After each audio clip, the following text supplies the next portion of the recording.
मेरी मम्मी को जब पथरी था ना, पैसे ही नहीं थे कि हम पथरी का ऑपरेशन करा सके। खान सर पटना में एक ऐसा हॉस्पिटल खोलने जा रहे हैं, गरीब से गरीब लोग भी अपना इलाज करा सकते हैं। जापान से हम लोग ने ब्लड बैंक की मशीन मंगाई। इतनी सारी मशीनें सर, बहुत ज्यादा है, पूरा गोदाम भर गया। हम खुद गए, सोचे हॉस्पिटल देखे तो हमको खुद ही अजीब लगा कि भैया ये क्या क्या मशीन लगा, मेरा दिमाग ही काम नहीं कर रहा है। डायलिसिस और ब्लड बैंक हर एक जिला में हम लोग देंगे। एक गरीब इंसान मौत को आते हुए देख रहा होता है, वो दिखता है कि उसके पिता, उसके दादाजी को लेके जा रही है मृत्यु, केवल पैसे की वजह से।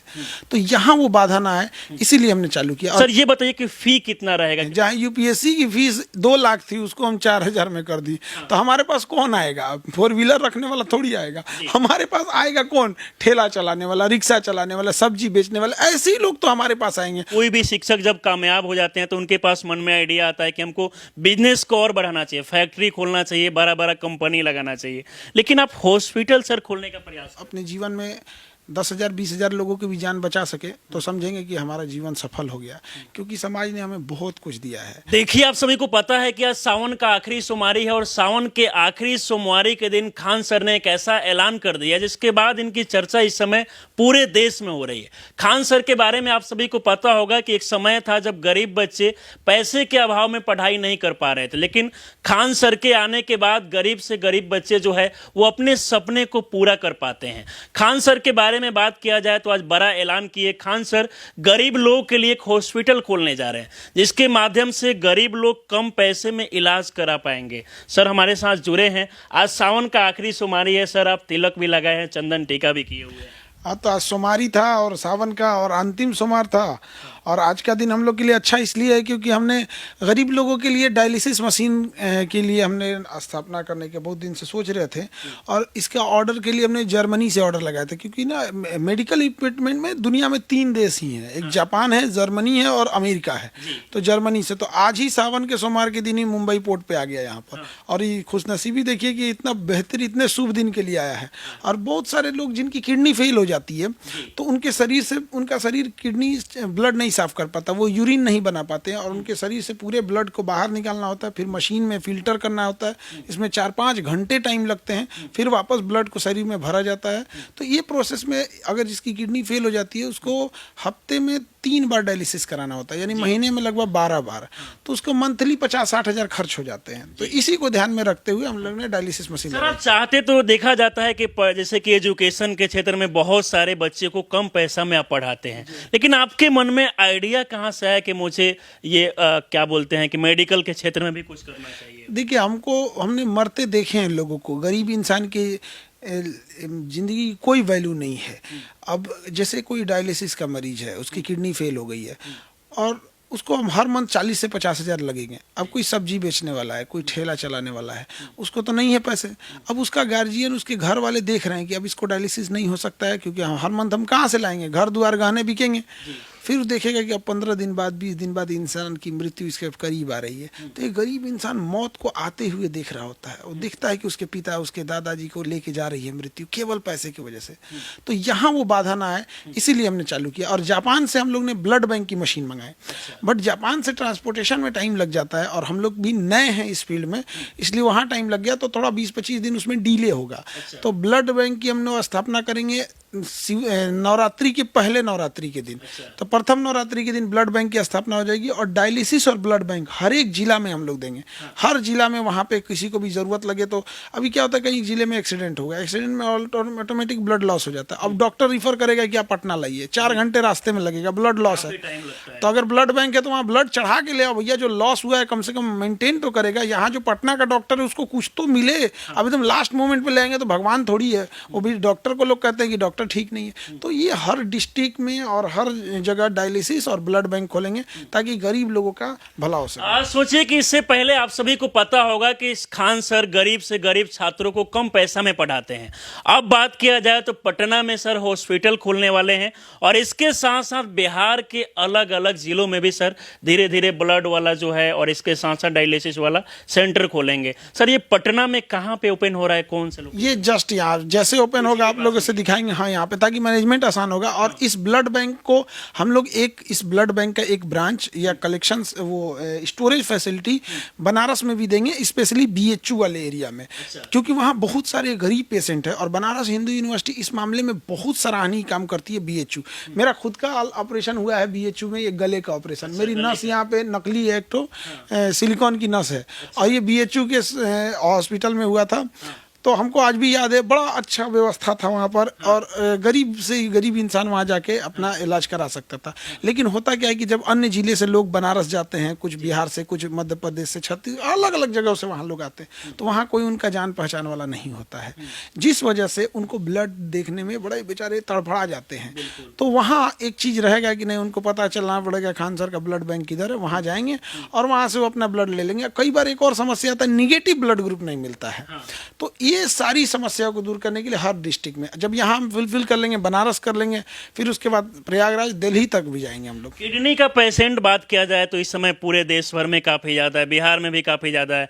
कई लोग को सर यहाँ तक देखा जाता है कि जब उनको डायलिसिस नहीं मिल पाता, उनके पास पैसा नहीं होता है तो मौत तक हो जाता है। बहुत बड़ी दिक्कत आती है। और इतना ही नहीं, डायलिसिस में सबसे ज़रूरी चीज़ होती है, उसके अंदर एक फिल्टर करने वाला इक्विपमेंट होता है, उसे डायलाइज़र कहते हैं। वो सबसे मेन चीज़ है। हम लोग जब इसको शुरू कर रहे थे तब पता चला, वो डायलाइज़र एक मरीज में एक बार यूज़ होना चाहिए, वही मेन छानने का काम करता है। बाकी पूरी मशीन तो प्रोसेस करने में। इतनी सारी मशीनें सर आज जर्मनी से आई है, बहुत ज़्यादा है, पूरा गोदाम भर गया। हम खुद गए, सोचे हॉस्पिटल देखे तो हमको खुद ही अजीब लगा कि भैया ये क्या क्या मशीन लगा, मेरा दिमाग ही काम नहीं कर रहा है। तो उसमें हमने डायलाइज़र देखा। तो डायलाइजर को क्या करते हैं लोग ना, जैसे किडनी का कोई मरीज आया तो एक किसी का डायलाइजर से उसकी किडनी साफ की है, फिर इसी को धुल के दूसरे मरीज का साफ कर देते हैं। वो उतना अच्छा काम नहीं करेगा। अब मरीज को क्या पता है कि हम यहाँ एक दाढ़ी बनवाने जाते हैं तो कहते हैं ब्लेड चेंज करो, वो पूरा ब्लड साफ करने वाला उसको चेंज नहीं किया। आप तो देखने नहीं जा रहे हैं, आप तो भरोसे पे हैं। तो हम लोग नहीं करेंगे, सिंगल बार डायलाइजर यूज करेंगे। डायलाइजर जैसे डायलिसिस खत्म होगा, पेशेंट के सामने निकाल के उस डायलाइजर को तोड़ दिया जाएगा, क्योंकि चाह के भी कोई मिस यूज ना कर सके। तो क्वालिटी से कोई समझौता नहीं, समझौता करना रहता है, ध्यान दिया जाएगा बेहतर तरीके। बिल्कुल। अब देखिए, उनको मतलब ऐसा नहीं है कि उनको हम लोग ऐसे ट्रीट करेंगे कि भैया ये किसी काम के नहीं, ऐसा नहीं। इनको बेस्ट मशीन देंगे पूरे वर्ल्ड का, और भी जो 2025 मॉडल एकदम लेटेस्ट वो ले आके देंगे यहाँ। अच्छा सर, ये बताइए कि ये स्टार्ट कब से होने वाला है? जैसे कि आप बता रहे हैं कि ब्लड टेस्ट वाला जो है वो कम से कम नवरात्रि के समय स्टार्ट होगा, तो अभी जो डायलिसिस वाली मशीनें जो है कब से स्टार्ट? ये आज आ गई हैं। अब चूंकि हम नए नए हैं इस फील्ड में, तो हमें लगा कि कितना ही टाइम लगा। फिर उसके लिए RO प्लांट लगाना है, ऑक्सीजन सप्लाई आनी चाहिए, क्योंकि अगर कोई मरीज है, सपोज उसको डायलिसिस कर रहे हैं, ज़्यादा एजेड है या कोई प्रॉब्लम है, ऑक्सीजन की कमी हुई, तब हम ऑक्सीजन सिलेंडर, तो वहाँ हर एक चीज़, वहाँ इक्विपमेंट पहले से लगा होना चाहिए। तो हम लोग तय लाइन से, डेड लाइन से थोड़ा एक हफ्ता आगे चले जाएंगे। 15 अगस्त के तक हम लोग इसको स्टार्ट कर देंगे। 15 अगस्त तक स्टार्ट हो जाएगा। बिल्कुल एकदम। सर, बिहार के अगर कहीं से भी लोग देख रहे हैं तो यहाँ पर आके डायलिसिस करा सकते हैं? कहीं से भी देख सकते हैं। और हम कहेंगे कि ज़्यादा दिन इंतजार करने की जरूरत नहीं, आप जहाँ हैं वहीं आएंगे यहाँ पे। ये लोग कहते हैं कि प्यासा कुएं के पास जाता है। भाई ये ईगो नहीं रखनी चाहिए, ना प्यासा कुएं के पास जाए, ना कुआं प्यासे के पास जाए। हर जगह कुआं उपलब्ध हो जाए, जो जहाँ है वहाँ से प्यास बुझा ले। बाकी देखिए, बिहार में सावन के आखिरी सोमवारी को खान सर बिहार वासियों को एक नई बड़ी सौगात दे रहे हैं। अब बहुत सारे गरीब लोग जिनके पास पैसा होता है वो इलाज नहीं करा पाते हैं, लेकिन खान सर पटना में एक ऐसा हॉस्पिटल खोलने जा रहे हैं जिसके माध्यम से गरीब लोग भी इनके पास आके अपना इलाज करा सकते हैं, डायलिसिस करा सकते हैं। सर, ये बताइए कि फी कितना रहेगा, क्योंकि लोग जब वीडियो देख रहे होंगे उनको लगेगा कि बाकी जगह जितना फी देना पड़ता है, क्या यहाँ भी उतना फी? देखिए, हम तो उसी लिए जाने जाते हैं। जहाँ UPSC की फीस 2 लाख थी, उसको हम 4000 में कर दी। तो हमारे पास कौन आएगा? 4 व्हीलर रखने वाला थोड़ी आएगा। हमारे पास आएगा कौन? ठेला चलाने वाला, रिक्शा चलाने वाला, सब्जी बेचने वाला, ऐसे ही लोग तो हमारे पास आएंगे। और हमें पता है ये लोग कितना दे सकते हैं। तो बस एक चीज हम कहेंगे कि वो चीजें कभी हमारे यहाँ सोचना नहीं पड़ेगा। और धीरे धीरे जैसी चीजें आएंगी, अभी तो हम लोग ने 200 मशीनें के लिए हम लोग जाएंगे, डायलिसिस की 200 मशीनें लाए आएंगे। अभी फर्स्ट बैच आया है 10 मशीन का। तो 10 मशीन पे हम लोग हर महीने लगभग 800 से 900 डायलिसिस कर पाएंगे, क्योंकि मशीन जो होती है ना 4 घंटे से 5 घंटा टाइम ले लेती है। क्योंकि एक मशीन पे डायलिसिस 4 घंटे होगा, फिर उसका डायलाइजर चेंज करना है, पाइप चेंज करना है, फिर उसको सैनिटाइज करना होता है, उसके बाद करेंगे। तो एक मशीन मशीन एक दिन में 3 लोगों का कर सकती है। तो हम लोग हर महीने फिलहाल इस सेंटर से 1000 लोग का करने के लिए, हजारों लोग का मतलब एक महीने में एक टारगेट रहेगा। सर चाहते तो जैसे कि एक कोई भी शिक्षक जब कामयाब हो जाते हैं तो उनके पास मन में आइडिया आता है कि हमको बिजनेस को और बढ़ाना चाहिए, फैक्ट्री खोलना चाहिए, बड़ा बड़ा कंपनी लगाना चाहिए, लेकिन आप हॉस्पिटल सर खोलने का प्रयास कर रहे हैं। अब हम देखे हैं, जो मेरी मम्मी को जब पथरी था ना, तो गाल ब्लेडर में पथरी था और बड़ा साइज का बड़ा हो गया था पथरी, और पित्त की थैली में पथरी फट जाता है तो इंसान बच नहीं पाता है, बहुत क्रिटिकल हो जाता है। बट पैसे ही नहीं थे कि हम पथरी का ऑपरेशन करा सके, तो जड़ी बूटी, पाउडर, चूरन गांव में जो दिया जाता है तो वो भी दर्द के आराम के लिए। डॉक्टर कहता था क्यों रिस्क ले रहे हैं। 2 साल तो लग गए हम लोग को डॉक्टर की फीस जुटाने में, कहाँ से ऑपरेशन होगा, 2 साल सोचिए पथरी के लिए यहाँ पे।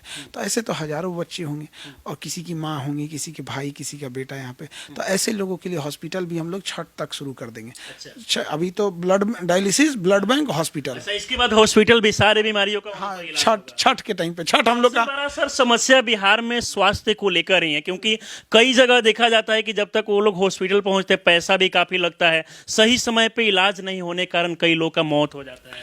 नहीं, तो हम लोग इस चीज़ों को आगे ख़त्म करने का प्रयास करेंगे। देखिए, हम पटना में बहुत अच्छे अच्छे डॉक्टर हैं, बहुत अच्छे हॉस्पिटल भी हैं जो अच्छे सच में जेन्युइन इलाज करते हैं और बड़ा कम फीस में करते हैं।